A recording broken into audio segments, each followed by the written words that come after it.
오늘 이 시간에는 지금 그 경매가 진행이 되다가 그 취소되는 경우가 있어요. 취소되는 경우가 경매가 이제 그 종결이 되는 경우가 있는데 종결되는 절차가 두 가지예요. 하나는 경매 절차를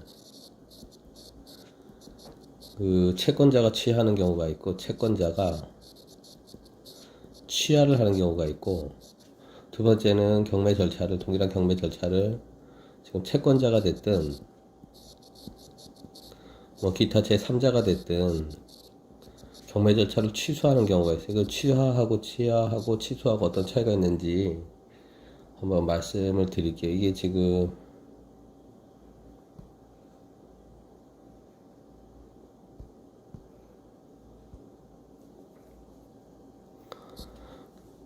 우리가 얘기하는 흔히 경매 절차가 종료되는 경우는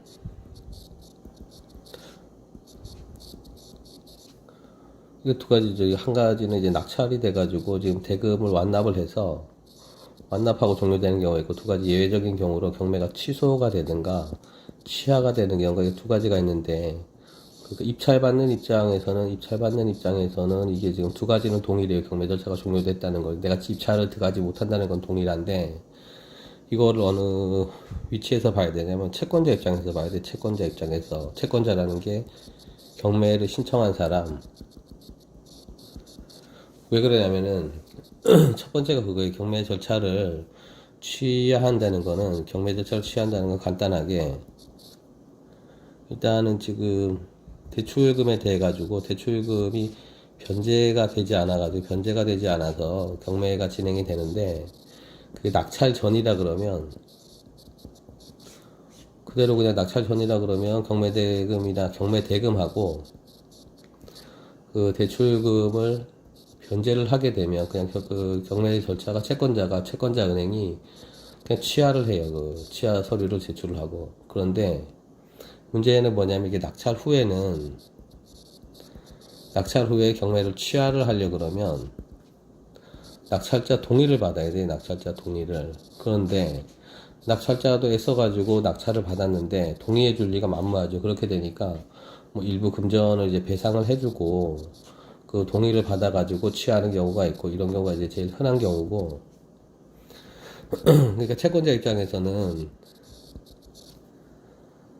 이게 할 수 있는 방법이 지금 경매를 취하를 하게 되면 어차피 다시 지금 이자는 다시 납부를 한다는 얘기고 이자 납부하니까 다시 받을 수 있다는 얘기고 그 채권자 입장에서는 그 채무자 입장에서는 어차피 내가 이자를 납부하던 중에 연체가 돼가지고 이렇게 진행이 된 거니까 이거를 이제 다시 이자를 납부하겠다는 의사표시를 하게 되니까 불리한 건 이거죠. 이자 납부를 하는데 일단 연체가 시작이 되면 일단은 이자를 갖다가 예를 들어 100만 원을 납부하던 게 연체 이자율로 계산을 하게 되니까 뭐 예를 들어 가지고 4%였던 이자가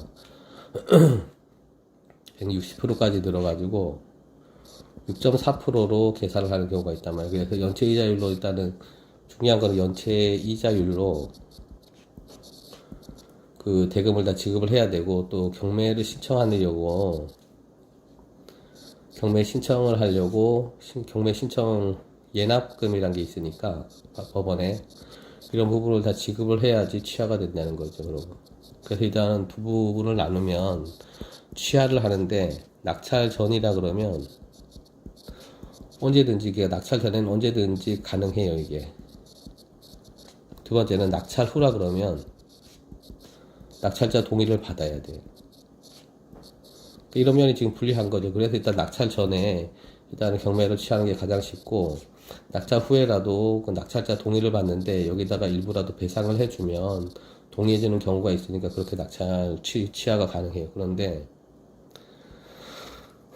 우리가 여기서 볼 거는 지금 경매 절차에 대한 취소의 경우인데 취소라 그러면 이거는 뭐 낙찰 전이나 후나 상관없이 가능해요. 왜 그러냐면 경매에 대한 취소라는 거는 뭐냐면 지금 경매 등기부에 임의경매를 기준으로 한다 그러면 일단 저당권이 설정이 돼 있어서 지금 저당권 실행을 목적으로 임의경매 신청을 했는데 일단 저당권을 말소를 하는 경우에, 저당권을 말소를 한다는 얘기는 대출을 전부 갚았다는 얘기죠. 전부 이제 변제를 했다는 얘기죠. 그러면은 여기서 그 저당권이 말소가 되고, 말소를 한 뒤에는 말소한 등기부를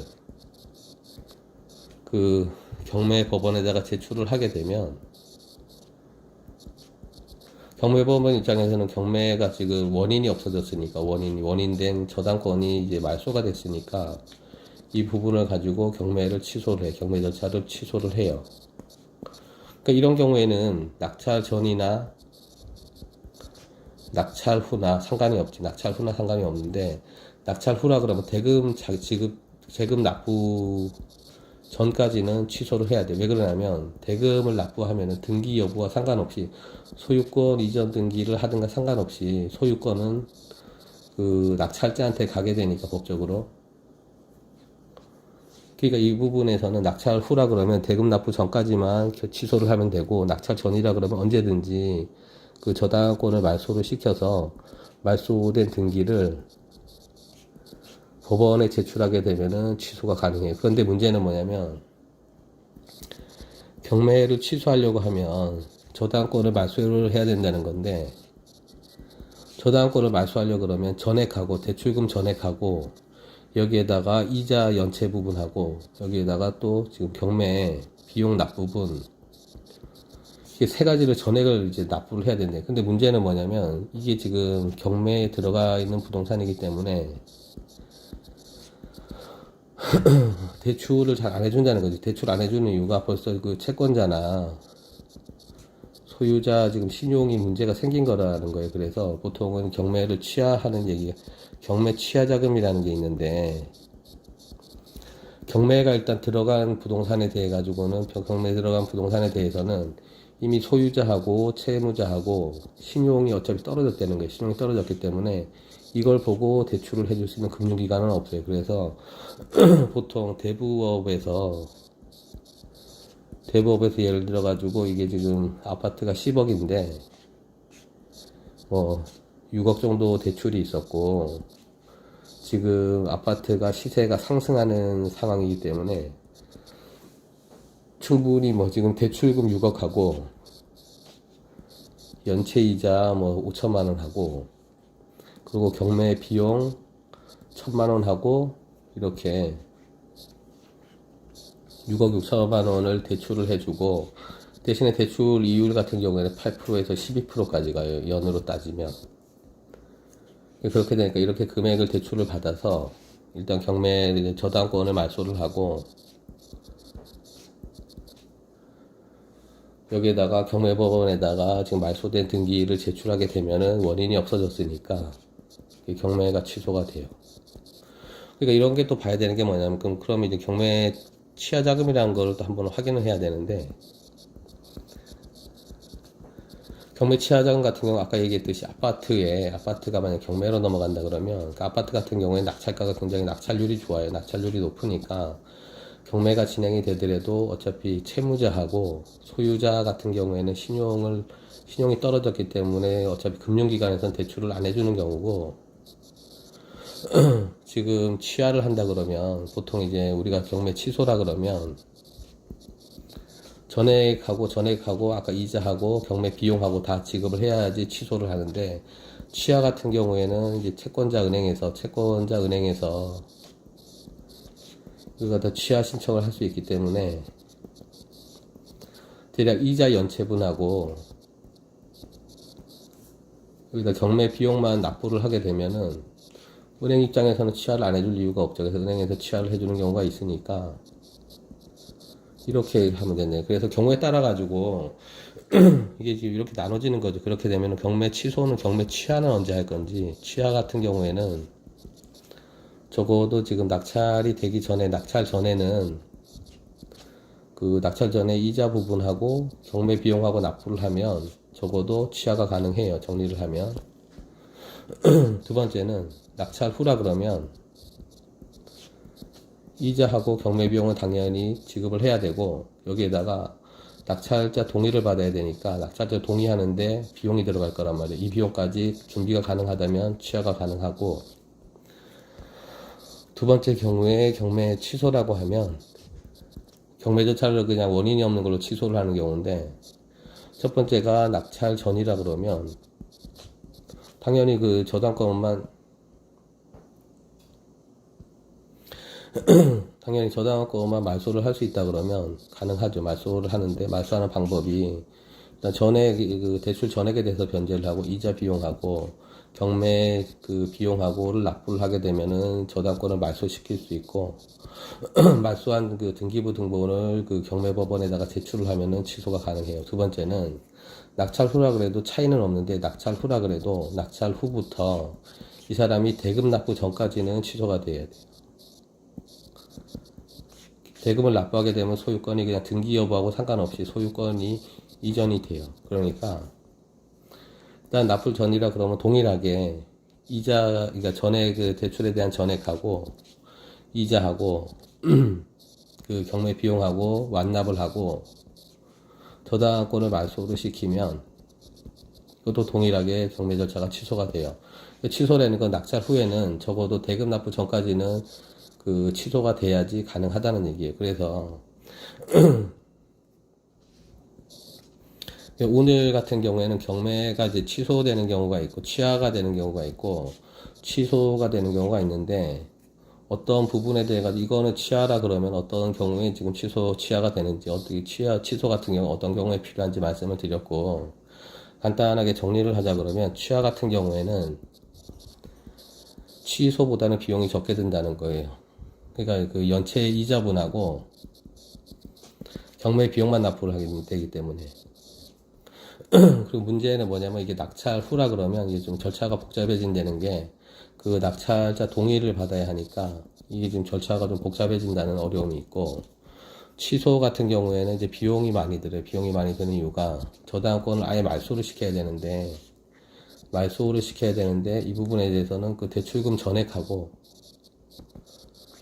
이자 그리고 경비 이렇게 다 들어가니까 금액이 높아지죠. 근데 이런 부분이 어차피 동일하게 취하든 취소든 금융기관에서는 지금 그 취급을 안 하기 때문에, 일단은 아파트 같은 경우에 지금 시세가 상승하고 만약 상가 같은 경우에도 거기가 이제 상권이 살아나서 가치가 높아진다 그러면 금융에서 취급을 못하니까 대부업에서 일단은 지금 급한 불은 끄고, 그러고 나서 경매를 취하를 하든 취소를 하든 경매를 종료를 시키고, 이거를 매각을 하든 시세로 매각을 하든 아니면 다시 임대를 줘가지고 이 부분을 다시 지금 그 상권이 괜찮은 이제 상가로 살리든, 이렇게 두 가지를 이제 진행을 하시면 돼요. 이제 포기해야 되는 경우는 이렇게 굳이 이렇게 취하나 경매 취소를 할 필요가 없는 경우는, 어차피 상권이 좋아가지고 상권이 좋든 시세가 높아서 아파트든 상권이 좋은 상가든, 이게 예를 들어가지고 뭐 90% 이상 낙찰이 되는 가능성이 있다 그러면 굳이 뭐 비용 들여가지고 취하나 취소를 할 필요가 없죠. 그러니까 어차피 뭐 100% 지금 대출금은 들어온 게 아니니까 70% 정도 들어왔다 그래도 나머지 90%에 낙찰이 되고 20% 정도까지는 배당을 받으니까 굳이 그렇게 비용을 들일 필요가 없고, 그러니까 이런 기준으로 소유자가 됐든 채권자가 됐든 채무자가 됐든 경매를 갖다가 종료를 시키는 경우가 있는데, 종료를 해야 되는 이유는 많죠. 이유는 많은 게, 내가 지금 이 아파트에서 유일하게 아파트에서 살고 있는데 이걸 뺏기고 나면은 지금 전세나 월세 가기도 어렵다 그러면 이걸 꼭 살려야 되는 경우가 있을 거고, 두 번째는 시세가 지금 상승하고 있는데 이걸 갖다 경매로 넘기면 너무 이제 낙찰가율이 떨어져서 손해를 보게 되니까 이걸 살리는 경우도 있을 거고, 이게 경우의 수는 굉장히 이제 많을 수 있는데, 이런 경우에 지금 뒤에 이거는 정리를 할게요. 뭐냐면 경매 취하하는 경매 취하 절차하고 경매를 그 동의, 그러니까 낙찰자하고 상관없이 취소하는 절차하고 어떻게 진행하는지는 지금 취하도 작성법이라든가 취소 절차라든가 이런 부분은 뭐 말 그대로 나홀로 지금 서면을 써도 되고, 대행을 맡겨도 일부 수수료만 지급을 하면 되니까, 아까 말씀드린 대로 시세가 어떻게 지금 진행이 되고 있는지, 오르는 단계인지 내려가는지 하락인지 아니면은 낙찰가가 너무 낮아서 이런 부분은 내가 손해가 크니까 차라리 취하나 취소를 하고 이걸 일반 매매로 돌려서 손해를 줄이는 방법이 있고 하니까 이런 부분은 이제 각각 그 경우의 수에 맞춰 가지고 경우에 따라 가지고 결정을 하면 될 것 같습니다. 그래서 일단 오늘은 경매를 갖다가 종료하는 방법이 여러 가지가 있는데 두 가지 중에 경매를 취소하는 방법하고 경매를 이제 취하하는 방법하고 두 가지를 이제 구분해서 말씀을 드렸고, 이런 부분에서 비용이라든가 아니면은 이걸 해야 되는 조건이라든가 각각 상이하니까 이런 부분은 경우에 맞춰 가지고 일단 결정을 하시면 될 것 같습니다. 그래서 일단 오늘은 경매 취하하고 취소에 대해서 말씀을 드렸고, 이게 꼭 필요한 경우라 그러면 그 가능해요. 그러니까 일단은 알아보실 때까지 알아보고 이런 절차가 필요하다 그러면 또 문의를 해주시면 될 것 같고, 게시판이나 아니면 뭐 댓글로 남겨주시면 일단 이런 부분에 대해서 답을 드리도록 하겠습니다. 예, 오늘은 경매 취하하고 취소에 대해서 알아봤습니다. 그 구독과 좋아요 눌러주시면 뒤에 동영상을 만드는 데 많은 도움이 될 것 같습니다. 고맙습니다.